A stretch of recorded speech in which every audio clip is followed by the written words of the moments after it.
На мапі це схоже на звичайну крапку серед сотень інших островів Бенгальської затоки.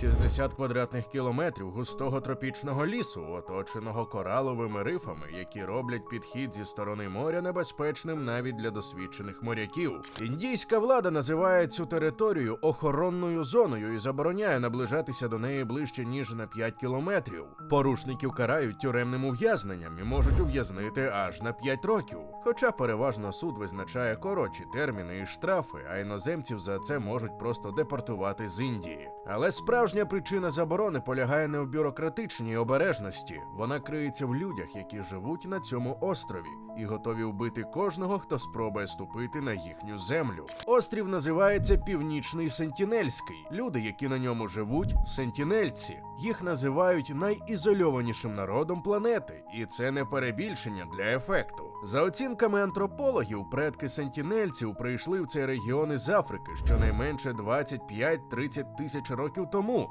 ще до того, як людство освоїло землеробство. Відтоді вони практично не контактували з рештою світу. Не через географічну випадковість, а через свідомий, послідовний і вкрай жорсткий вибір. Перша задокументована зустріч відбулася 1867 року, коли індійське торгове судно Ніневія сіло на мілину біля острова. Уцілілі моряки провели на березі кілька днів, і за їхніми словами місцеві жителі атакували їх стрілами, поки британський військовий корабель не забрав людей із берега. Це перше письмове свідчення про те, що острів населений, і про те, що його жителі не мають наміру нікого запрошувати в гості. Утім, ще 1771 року британці бачили вогні з боку острова, проте не підпливали. Далі була історія, яка й досі спричиняє найбільше суперечок. 1880 року британський офіцер Моріс Уідл Портман висадився на острові з групою солдатів і провів щось на кшталт каральної експедиції, під виглядом наукової, звісно. Команда захопила 6 сентінельців, літню пару і 4 дітей, і вивезли їх на Порт Блер, адміністративний центр Андаманських островів.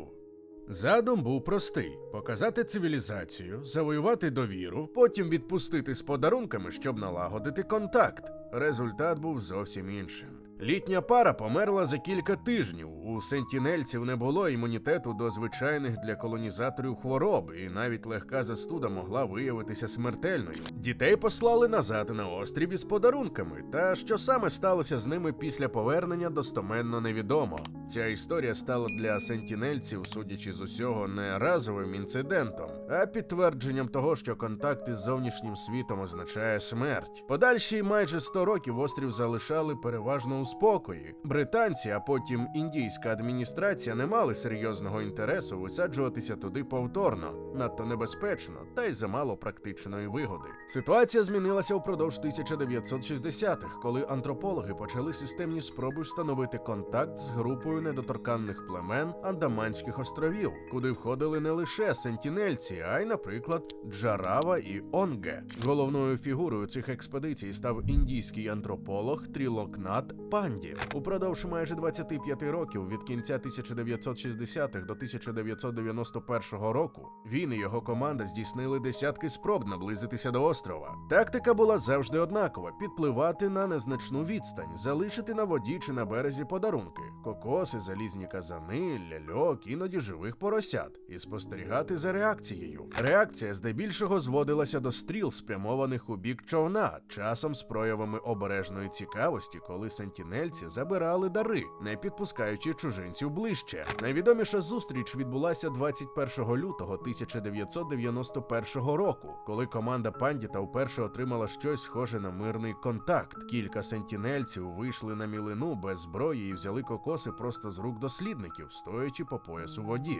Був ще контакт 4 січня того таки року. Фотографії і відеозаписи цих зустрічей облетіли світ. Уперше за відому історію під час зустрічі 21 лютого сентінельці і представники зовнішньої цивілізації стояли поруч майже без агресії. Але цей епізод таки залишився винятком. За кілька років подібні експедиції припинили. Індійський уряд дійшов висновку, що будь-який регулярний контакт більше шкодить племені, ніж допомагає. Тож 1996 року офіційна політика змінилася на протилежну – повна ізоляція без спроб зближення. Причина цього рішення не сентиментальність, а суворі демографічні розрахунки. Імунна система сентінельців формувалася тисячоліттями в цілковитій ізоляції від патогенів, які для решти людства давно стали звичними. Грип, кір, навіть банальна застуда. Для народу, який ніколи не стикався з цими вірусами, вони можуть виявитися смертельними в масштабах цілої популяції. Історія сусідніх андаманських племен це підтверджує напряму. Онга і Джарава, які пішли на контакт із зовнішнім світом у 19-20 сторіччях, втратили переважну кількість своєї чисельності саме через хвороби, занесені ззовні, а не через прямі конфлікти. З кількох тисяч андаманців, яких налічували британські колонізатори в 19 столітті, до кінця 20 століття лишилося сотні. Сентінельці про цю статистику, звичайно, нічого не знають у наукових термінах, але їхня поведінка переважно така, ніби вони засвоїли урок на рівні колективної пам'яті. Чужинець на березі – це загроза, яку треба усунути якнайшвидше. Точна чисельність племені невідома. Перепис населення у звичному розумінні на острові неможливий. Жодна експедиція не заходила вглиб території. Оцінювання, зроблені під час аеровізуальних облетів і берегових спостережень, коливаються від кількох десятків до кількох сотень осіб. Найчастіше називають число приблизно від 50 до 200.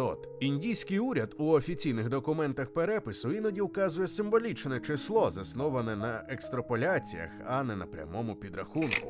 Одна з найпромовистіших історій, яка показує, наскільки сентінельці ізольовані навіть від глобальних катастроф, а не лише від людей, відбулася у грудні 2004 року. За кілька днів після руйнівного цунамі в Індійському океані, яке забрало життя понад 200 тисяч осіб у регіоні, індійський гелікоптер здійснив обліт острова, щоб перевірити, чи уціліло плем'я. Кадри цього польоту стали одним із найвідоміших у всій історії цього питання. На березі, на скелі, стоїть один сентінелець із луком, і щойно гелікоптер наближається, як він випускає стрілу в його бік. Плем'я вціліло практично без втрат. Згодом антропологи припустили, що сентінельці, як і певні інші прибережні народи регіону, вміють читати ознаки насувної хвилі, зміну поведінки тварин, різкий відступ води, і встигли піти вглиб острова до того, як цунамі досягло берега. Знання, передане через покоління, врятувало їх там, де сучасні системи попередження не встигли спрацювати для мільйонів інших людей.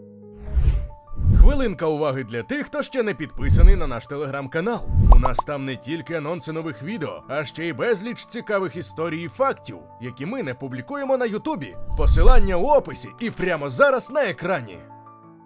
Два інциденти показали, як палкою послідовно плем'я готове захищати свою територію, коли межу порушують не науковці з дозволом, а випадкові чи свідомі порушники.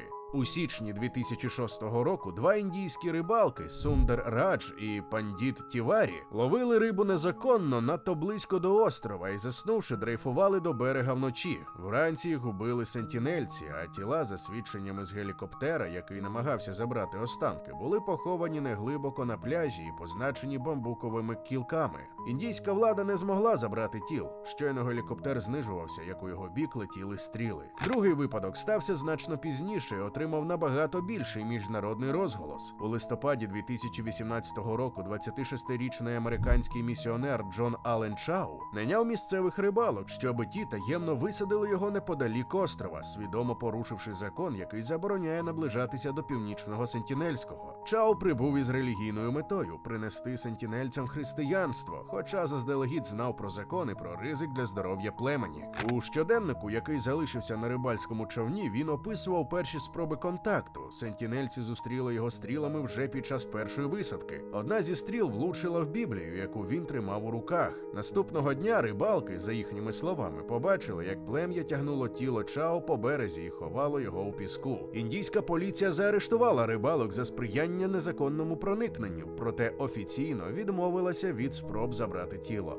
Ризик для життя поліціянтів і, що не менш важливо, ризик занести інфекцію на острів визнали неприйнятними. Обидва випадки викликали однакову дискусію в медіа і серед антропологів. Чи варто засуджувати сентінельців за вбивства людей, які самі порушили їхній простір? Більшість фахівців із ізольованих народів відповідає однозначно ні. З погляду самих сентінельців, будь-який чужинець на їхньому березі – це не турист і не гість, а невідома потенційна смертельна загроза, з якою треба розправитися розправитися доти, як вона встигне завдати шкоди спільноті. Логіка, яка видається жорстокою ззовні, зсередини це просто механізм виживання, відшліфований тисячоліттями контактів, які завжди закінчувалися хворобами і смертю для острів'ян. Сьогодні індійська політика щодо північного Сентінельського острова гранично проста: жодних висадок, жодних облетів на низькій висоті, жодних досліджень, окрім рідкісних, суворо регламентованих спостережень із безпечної відстані. Острів формально належить Індії і входить до складу Андаманських і Нікобарських островів, але фактично залишається територією, де індійський закон діє лише в одному напрямку – забороняти власним громадянам наближатися, а не керувати тими, хто там живе. Це, ймовірно, єдина точка на мапі світу, де держава свідомо відмовилась від контролю над власною територією заради збереження життя людей, які на ній мешкають.